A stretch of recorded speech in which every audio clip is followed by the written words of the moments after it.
Welcome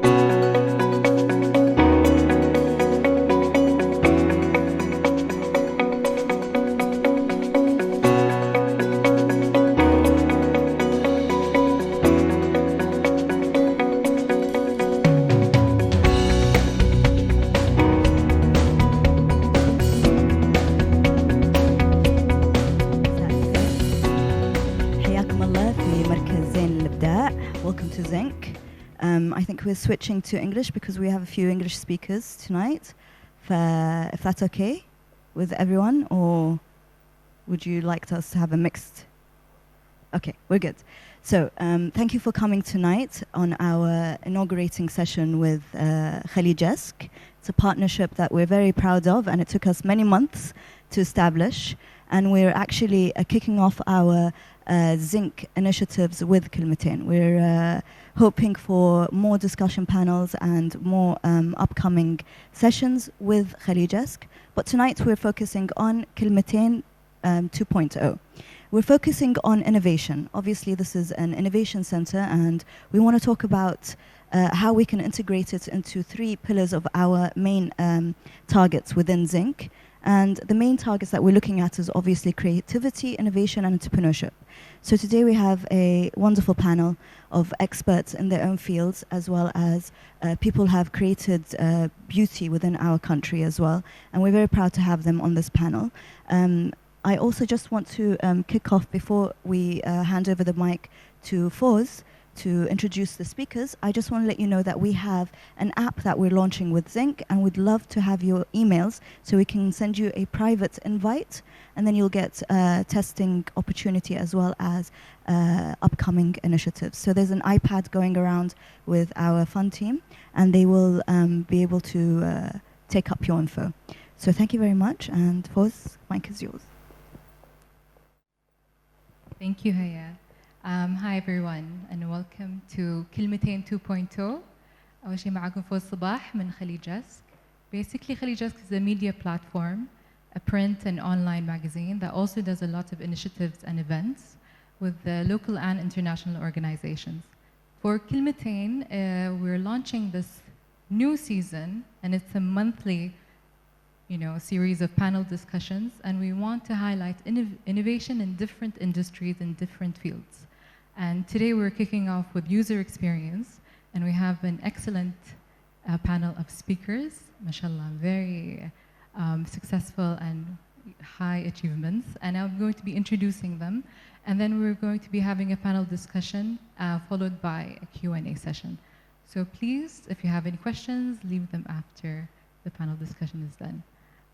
To start, we have Aisha Sagar, the Managing Director of AGI Architects in Kuwait. And she is an architect, designer, and researcher with a master's in advanced architectural design from Columbia University. And her experience also includes web design, digital fabrication, and urban design projects. Our second speaker is Abdulaziz AlHumaidhi, and he is the executive manager of AlHumaidhi Architects, a local architecture consultancy. Abdulaziz graduated with a degree in fine arts and architecture from Rhode Island School of Design, and he's immersed in different projects ranging from urban design to music production. Our third speaker is Abdulmohsen AlDuwaisan. He is a mechanical engineer by day and an entrepreneur and innovation strategist by night. Abdulmohsen graduated with a degree in mechanical engineering from Ohio University and has created his own innovation training program, as well as designed a very interesting product coming out soon called Tray, who he will be talking more about. So to begin, we're going to start with brief questions. So speakers, please feel free with follow-up questions to answer follow-up questions. So to begin, how do you approach innovation and user experience in your line of work? And can you share an example? Aisha, I'd like to start with you. Okay. So actually, I think user experience in architecture is very specific to, it's not sort of the way we experience user experience in technology, right, where it's web or applications. It's how people use spaces, engage within the spaces. Are we creating spaces that are comfortable for people to work in, to live in, to produce in? And so user experience is something that's very difficult. It's something that's actually we have to do a lot of research on to enable us to design something that hopefully people will respond to the way we had designed it. I think in terms of innovation, I think specificity, if you're trying to solve a specific problem or a specific set of problems, that's how you come up with an innovative solution. And in terms of experience, examples, I can give you a project that actually worked on in AGI. We have the Hisham AlSager Center, for example. It's a cardiac center in Sabah. And actually one of the problems was that the doctors that used the building wanted to see a certain amount of patients every day, but the way they were working didn't help. So we had to come up with a solution in which we sort of created a pod where actually there's an office and there's 3 sort of adjacent clinics for the rotation to happen. So that creates more efficiency. The doctors can see more patients per day. The patients themselves are comfortable because they're each in their own room and they have the space that is allotted for them. So I think once you start breaking down issues into specific problems and specific set of problems, then you can able to address them in much more Excellent. Abdulaziz, do you agree when it comes to specificity? Okay, is it working? No?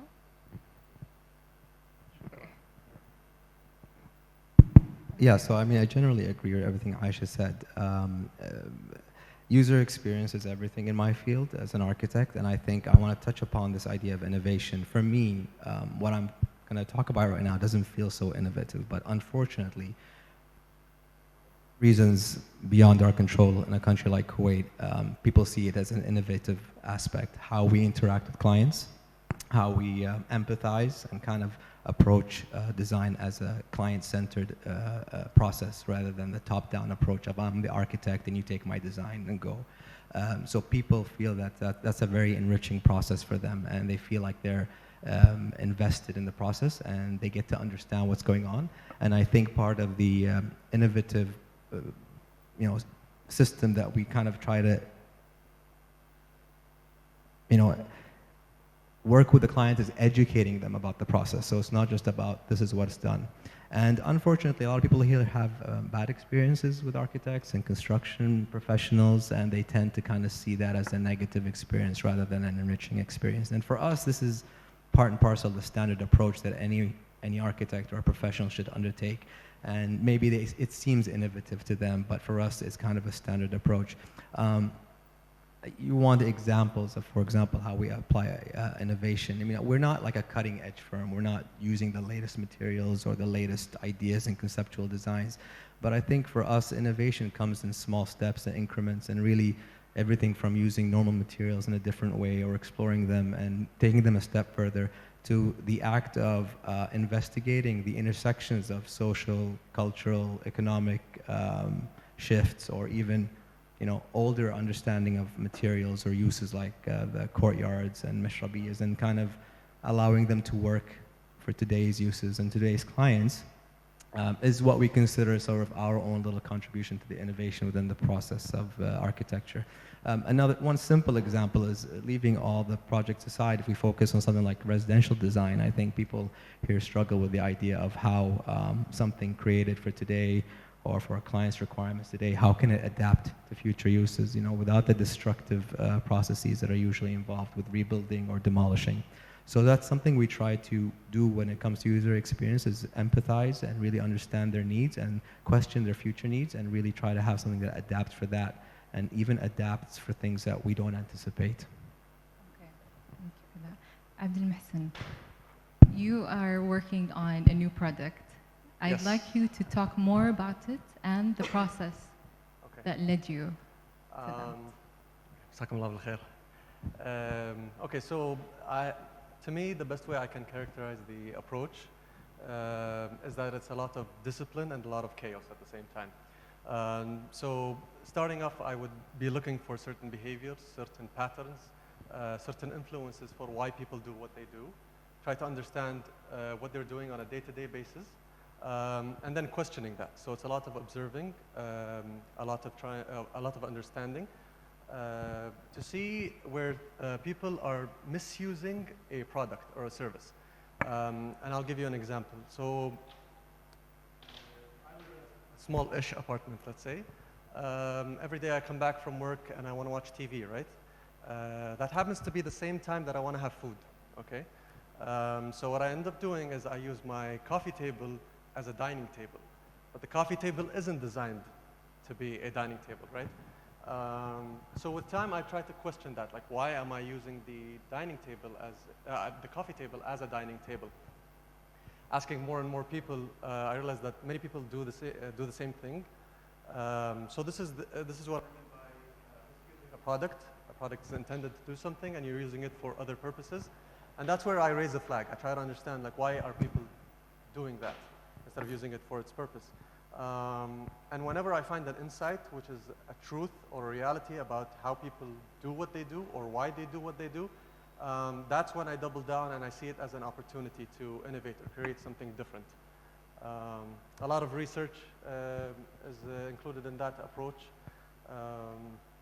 Yeah, and just pattern spotting, basically. Can you talk more about the product that's going to be launching soon, or is it under wraps still? No, You came up with the idea. So you came up with an innovative idea to an otherwise simple product. Can you take us through the process? Okay, so the product that I'm currently working on is called Tray. And it's a living room table that adapts to the way you chill. So it's more of a scratch your own itch kind of project. So I'm trying to solve a problem that I was facing. And the idea is we're always doing multiple things in our living rooms.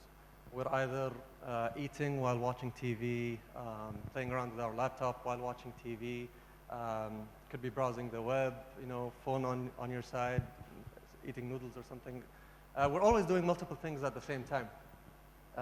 And unfortunately, furniture isn't designed to promote those habits. You have a table, you have a couch, but they're not designed to adapt to that behavior, right? And so that's where the idea came from. I have a smallish apartment and I have a dining table, but I never use the dining table, okay? I always use the coffee table. I realized that that's a behavior that I kept on doing, and I wanted to create a product that allowed for that behavior. Talking to many people, they also do the same thing. They're playing on their laptops while watching TV or whatnot, so they're always multitasking.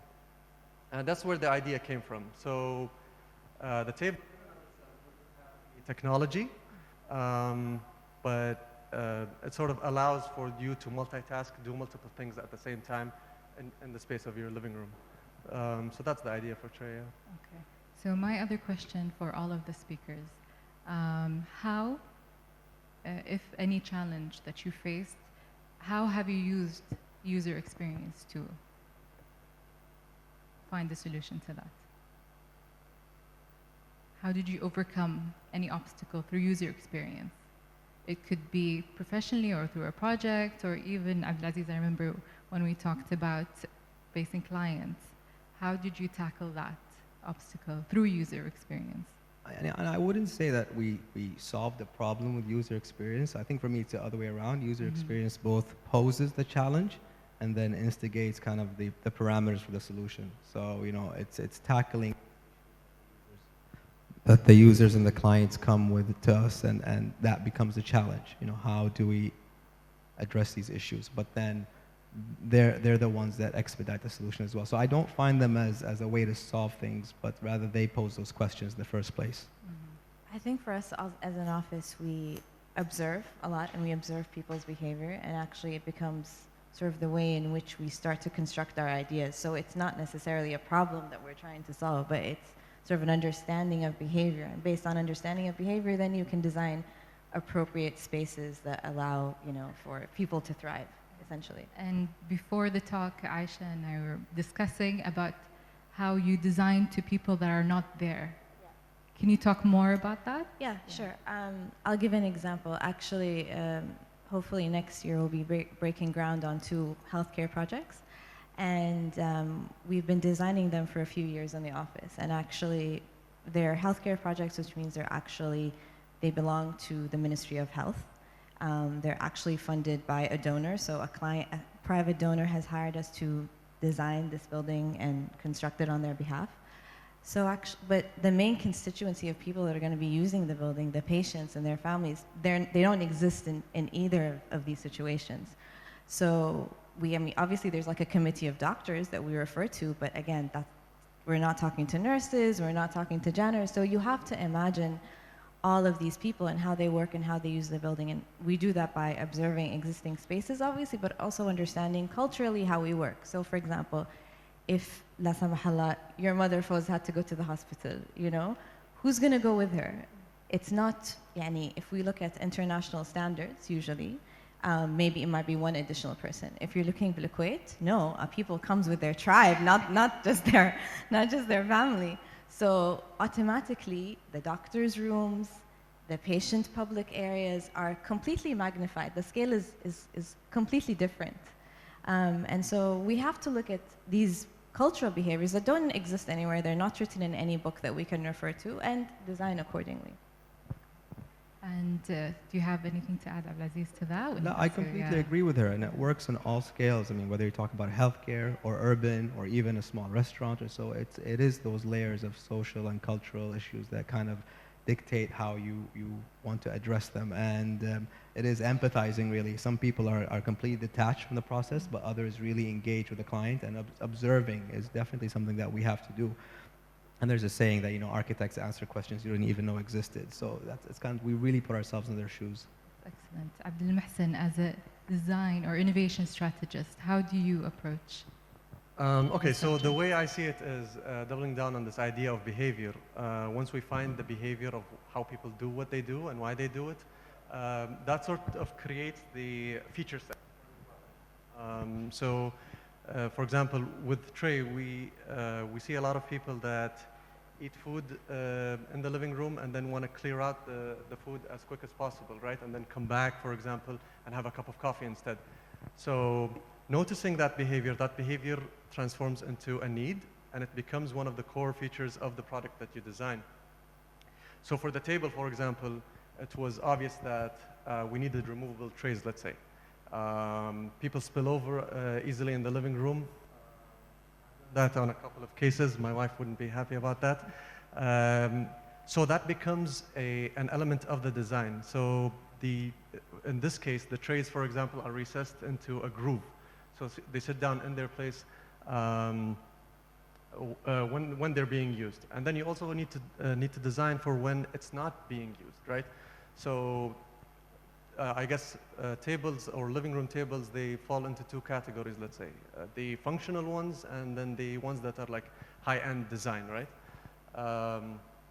And the functional ones, we think of them are like something that's collapsible, let's say, and then you can store it away, right? Whereas the ones that are higher end, they come rigid and they're meant to sit there, right? And the reason being is because functional tables, as long as they have been designed up till now, are made ugly. The priority is on the functionality rather than the form, let's say. So you want to store it and take it away. But what we found is we wanted to challenge that, and we wanted to create a table where there's a purpose behind the table being there when it's not being in use. So for example, it comes with a big tray and then a small tray. The small tray would be like a catch-all type of location where you can keep your remotes, you can keep your phone or whatnot. I'll give you another example. And tell me if you guys faced this before. Diamond, when I'm watching TV, let's say, and I'm having a burger, for example, okay? I have an iPhone, or if anybody has like a face recognition phone, right? You'd put your phone next to you, and you'd have your burger, right? And you're watching TV, مثلا. And thanks to European coffee table and an American couch, there's a difference in height, right? So I'm eating my burger and trying to peek to watch, right? And throughout that process, you know, I might be getting notifications on my phone, right? So this is me having a burger with notifications next to me and watching TV, right? And then I get a notification, and then I try to like align my face to the face detection, right? So that I can see who's interrupting me. And then, for example, if I'm eating the burger, I'm not using the pinky, and so then I use the pinky to check my notifications, right? So those are like micro habits that we try to double down on and incorporate into the design of a table, let's say. So one of the way this leads from behavior to feature is that we'd have, let's say, a slit on the back of the table, proper control, and it's at the exact angle of an phone with face recognition. So all you have to do is look like this. And then you would be able to see your notifications. You know what I mean? So the way I see it is it's problem, need, desire, which funnels into a set of behaviors, which then goes into functionality and the function set of the feature set of the product, and then that's what you end up marketing to the people. Now you need to know if anyone faces the problem. Yeah, a show of hands. I don't have a face recognizing phone. Well, now when it comes to being an entrepreneur or a manager, how do you use innovation in your daily life, professionally, whether it's with your team or if you're working on a certain project? Does anything specific come to mind? Every day you have to try to solve problems.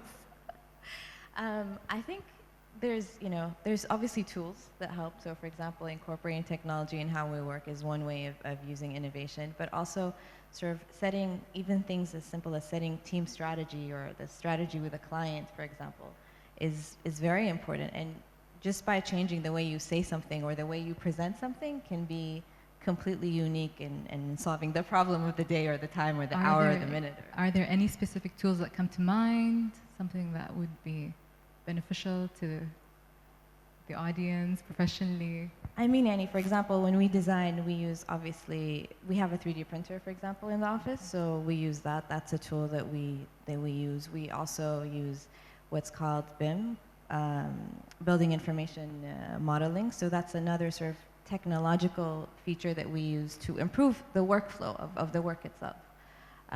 But in and of itself, it's just a tool that you use. It's not going to be innovative without you, the person, actually, putting in the parameters or doing the research behind how you want to use the software, the program itself. Abdulaziz.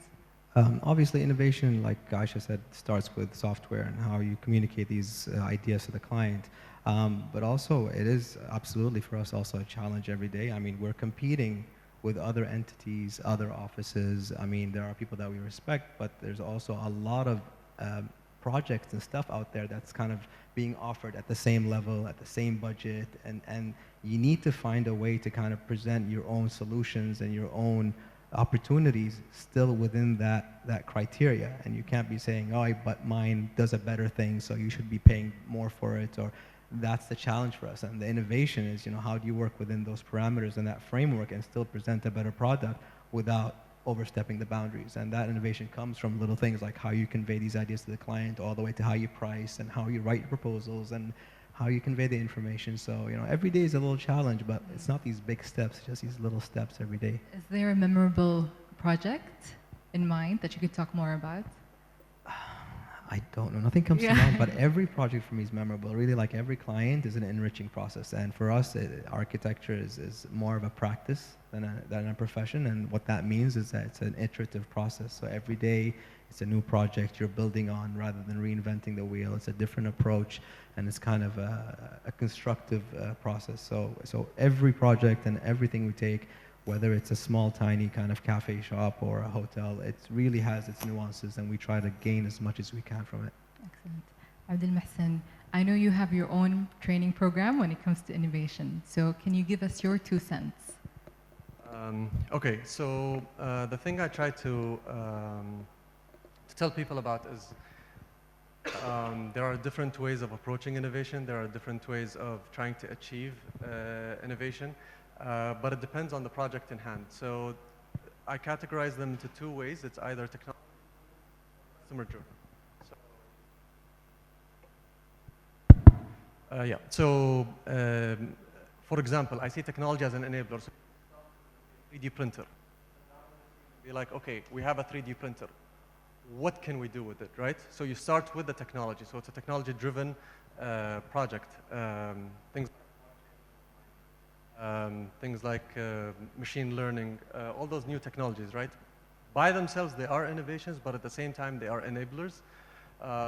So it depends on the team that you have. If you are a team of, let's say, data scientists, then you have the technology and you're thinking, okay, what can I solve with this enabling technology? The other way is to be customer-driven or problem-driven. So you start with the people, right? You try to find problems or needs or desires that people have, and you start from there, right? You don't start with the tech of the customer.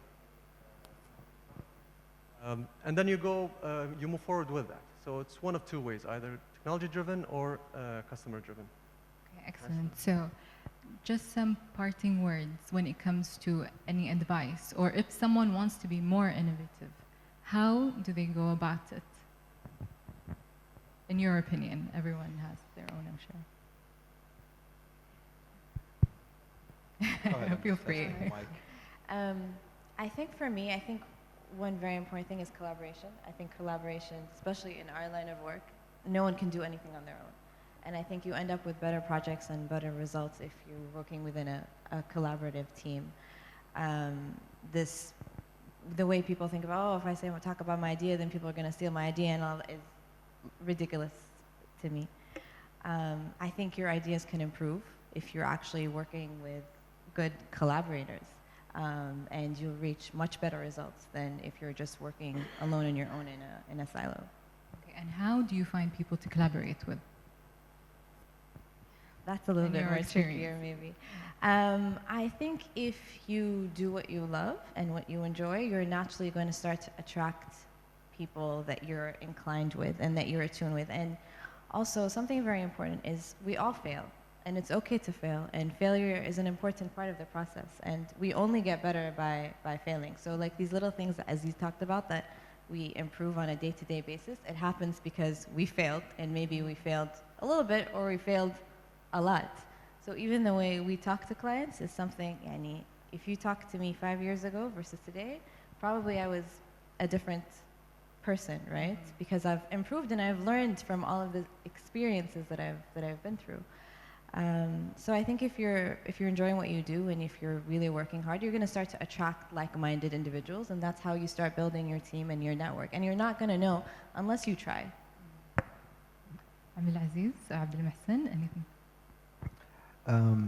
I think for me, really, it comes to listening. And I'm always, like Aisha changed a lot. So whereas you come out of college or you start working, you're very kind of enthusiastic, and I'll do this and I'll do that. And with time, experience kind of pounds you down a bit and takes you down a notch, and you start to listen more. And first it's just listening, but then it's intently listening, and then it's understanding what you're hearing and how it can apply. So you listen to clients, you listen to consultants, you listen to your team members, it's all about everybody has something to offer. And by engaging everyone, you really are able to kind of move ahead and really make it a much more richer response than it would usually be. Excellent. Abdulmohsen. Okay, so I guess that's the million KD question, how to be more innovative. There are, I guess, two ways that I can remember right now. The first one is just to be diligent and aware of how people are misusing certain products. And I'll give an example of that.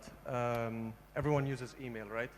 And the sole purpose of email is to send an email where the recipient is not the receiver, right? Mm-hmm. But how many times have you done it where you want a file to be with you wherever you go and you email yourself, right? We've all done it. And the email as a client wasn't designed for that, right? So just being aware of the fact that we are using a system or a product not for its intended use, that should raise a flag. So just be aware of that. One way to be innovative. The other way,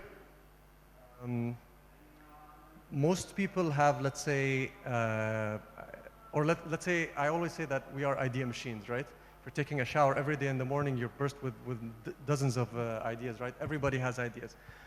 So everyone has like a mental log of ideas, whereas nobody has a mental log of problems or a mental log of what people are whining about. Okay, so if I'm waiting in queue for Starbucks, for example, right? You overhear people, okay, maybe, مو eavesdropping, بس you overhear what, and then just keep a mental log of, repeat it time and time again. That's people asking for, right? They're asking for a solution that's non-existent, and that becomes an opportunity for you to innovate or create something new. That's excellent. When it comes to any advice to entrepreneurs, people that are just starting out, what would you tell them? Or what would you tell your younger selves? Perseverance. I think tenacity and dedication are very important.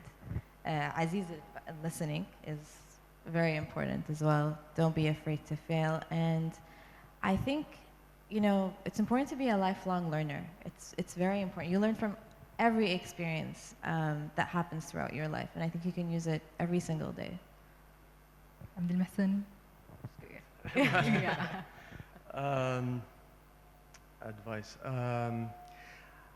Okay, I'd say make learning your competitive advantage. And I specifically say learning and not knowledge, because knowledge, we think of knowledge more of as a destination. So I'm knowledgeable about this topic.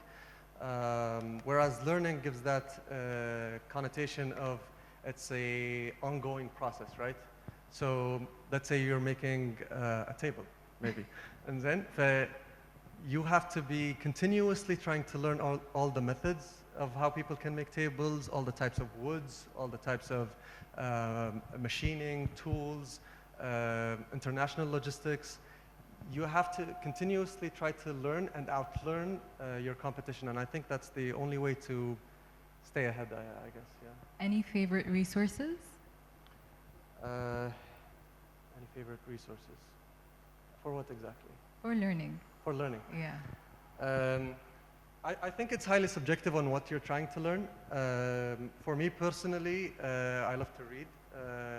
I read books just because if I'm reading something online, I'm still bombarded with like notifications and stuff like that. So a book is my go-to. But I always say that it's the outcome you're seeking is to learn the thing, right? So I don't understand why people are saying or are setting goals that I want to read more. You don't necessarily need to read more, you need to learn more, right? Mm-hmm. And I'd argue, for example, if you're trying to learn how to cook, for example, I'd argue YouTube is your better option than reading, for example. So it depends on what you're trying to learn. I think context is important.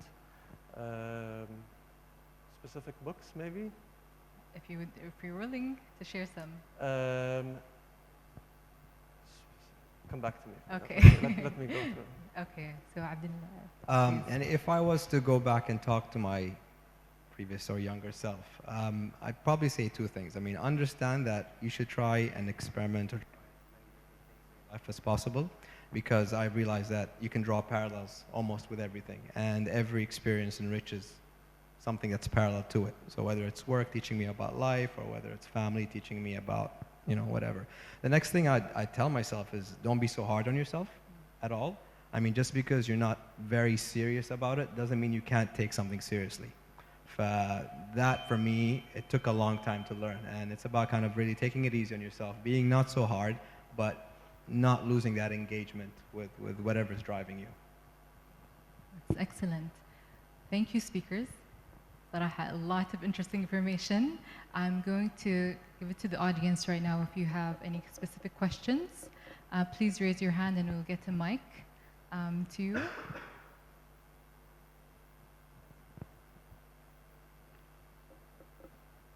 Questions? No? Okay.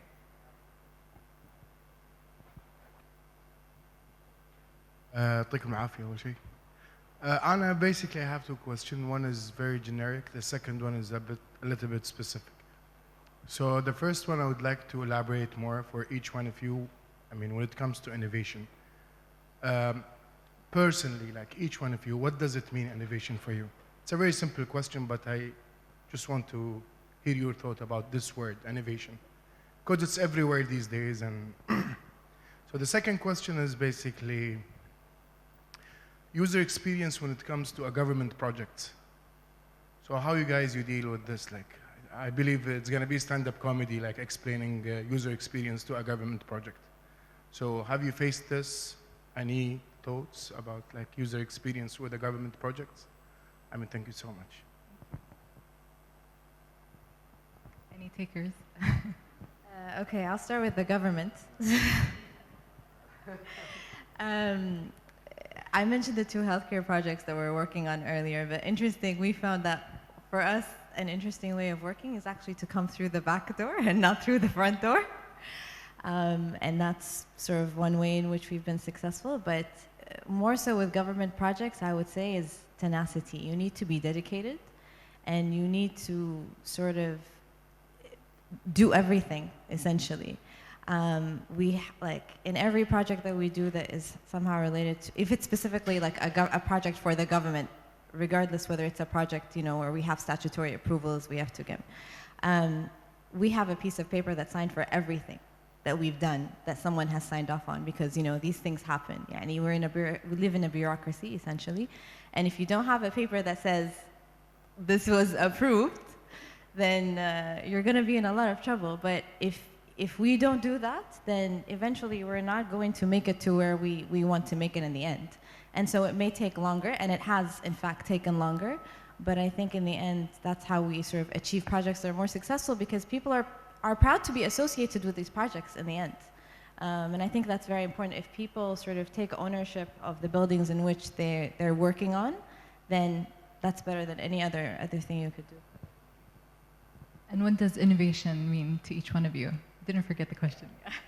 And I think I answered this in the beginning, but for me personally, I do think you can only be innovative if you're actually looking at a specific set of problems. If you're trying to just generally try to come up with a great idea, I don't think you're going to be innovative. You know what I mean? There has to be something that comes to you, and then by sort of unpacking it and looking at it differently, trying to see how things would work if you know, for example, I don't know, if you're designing a space, right? Like redesigning this room, for example, and you know, we know it's going to be a conference room or whatever.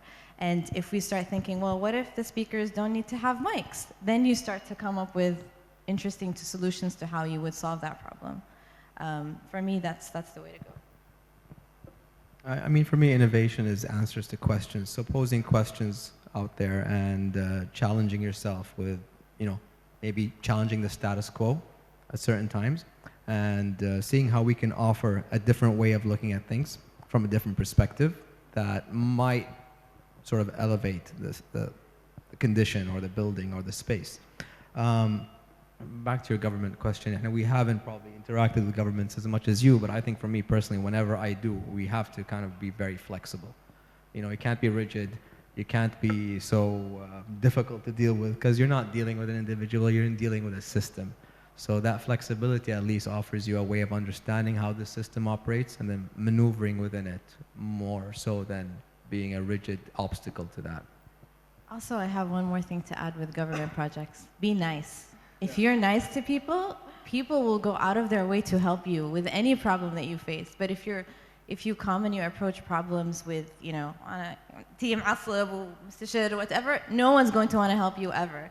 But if you're nice to everyone, hello, how are you doing? Trust me, when there's even a little problem, people are going to find a way to help you. Yeah, I think that's very important. Abdulmohsen?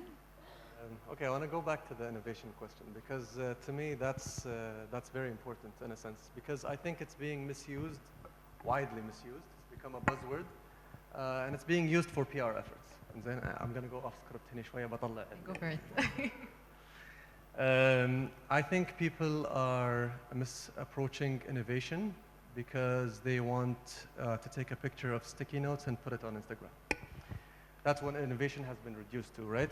The problem is 99% of the process of innovating is non-Instagrammable. It happens in research, it happens in observing, it happens in questioning, it happens in just traditional research. And nobody wants to do that because it's not sexy, right? And innovation, by definition, the way I like to define it is innovation is new value in new ways. Okay, so new value in new ways. And if I wanted to break it down, new value, for example, the first part, new value means that something has to be implemented or else it's not innovative, okay? And it has to provide additional value, okay? So whatever I implement has to provide something of new value, not just the same value that I have been achieving before.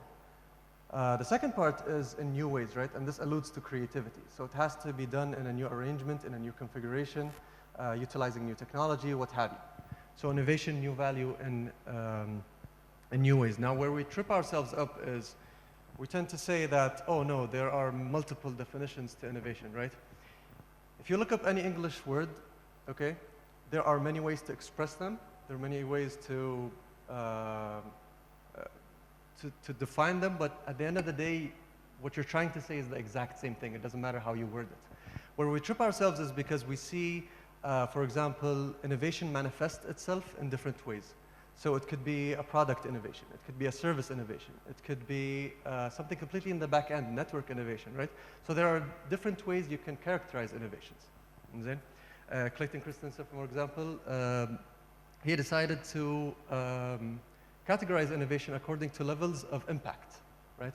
So there is core innovation, there is adjacent market innovation, there is transformational disruptive innovation. Disruptive innovation. Furthermore, there are different ways of approaching innovation. So customer-driven innovation, discovery-driven innovation, technology-driven innovation, right? There are multiple ways. At the end of the day, you're trying to provide new value in a new or creative way. That's the way I see innovation. Government, stay away. That's my approach.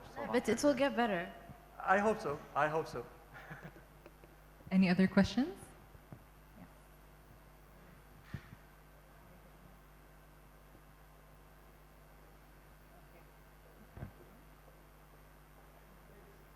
Yeah, please feel free. If you want to stand up and ask a question.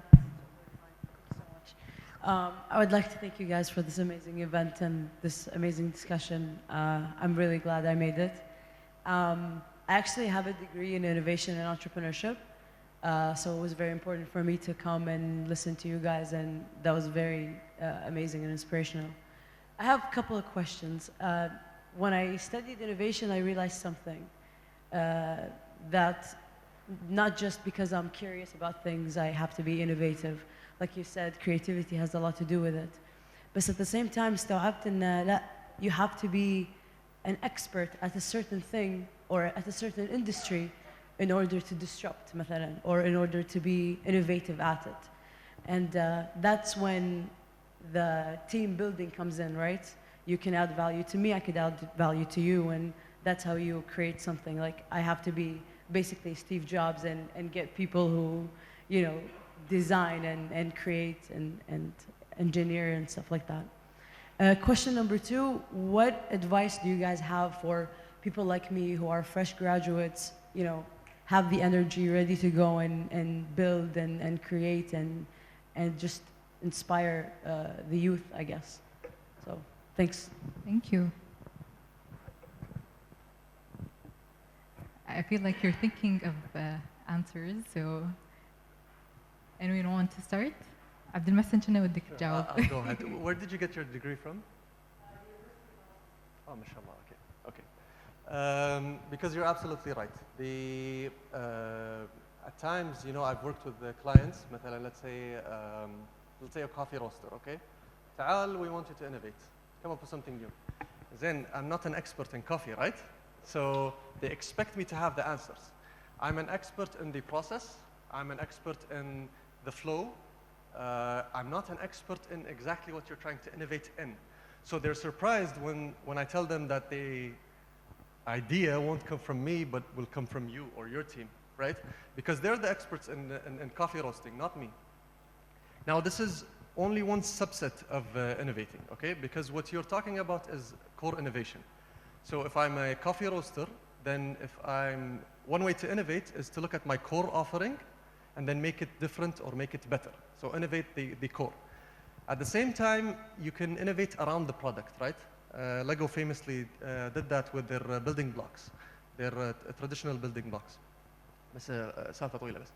The expertise can come from around the product itself. So you don't have to be an expert in the product itself, but you can be an expert in understanding the clients or the customers that come to buy those coffee beans or whatever, and you go on from there. The way I'd approach it is I'd have to have someone on my team that's an expert in that field that I'm trying to innovate in. Definitely that way. To your second question, I don't want this to sound too cheesy, but I'd start with defining who you want to serve. Defining who you want to serve. My first business, I came back to Kuwait and I launched a laundry startup which is like it's a nifty spin on typical laundry, flat rate model, we try to be creative with it. 2 years in, we've proven the business model, but I realized that even if the cash flow is positive, I don't feel like I've succeeded. And the reason I don't feel like I've succeeded is because I don't care about laundry. I care about it being done, but I don't care about laundry. So just defining who are the people you want to serve first. I'd say start there. Yeah. Good luck. Would you like to add anything, Abdulaziz or Aisha? I mean, I'm not an expert at most things, but people come to me with they are specialized in different things and different spaces that they want to accommodate to their different uses and functions. So for us, it's a matter of research, really. It's a matter of engrossing yourself in the process and understanding what they do, putting yourself in them shoes. And yeah, it's like you said, people come to us from the first day and they go, oh, we're thinking about this and this and this. And quickly, how do you think it would look? I'm like, this is not how we design. If I could do this in a day, I wouldn't have to charge you for a 6 months worth of work. But the idea is it's the process, it's really researching, and it's being engrossed in it. And if you're not in it, you cannot. So if someone looks at something in a certain project and goes, oh yeah, we'll put that there, and we'll put the chairs here, and put this there, and that's kind of how I saw it in so-and-so country, that's not gonna work. So you really have to be kind of engaged and really put yourself out there with research, with knowledge, challenging your clients, understanding where they're coming from, really treating it as though it's your own. And that's kind of, for me, the only way you can achieve something that's successful, at least. How about you, Aisha?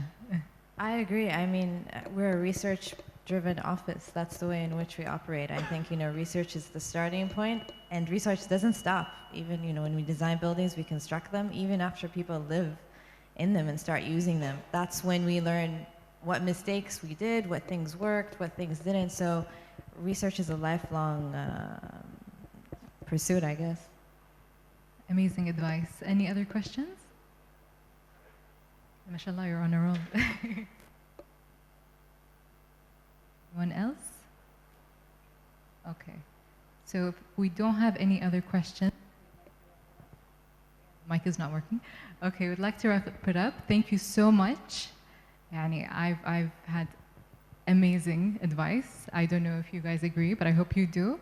A round of applause, please, for the speakers. And I must say that there is coffee, so please feel free to grab some. They're right over there. Okay, thank you. Thank you all for coming. And we will be having another Kilmitain every single month until April. Yeah, until April. So we'll keep you updated. Just follow Zain and Khaleejesque on Instagram, and we hope to see you next month. Thank you.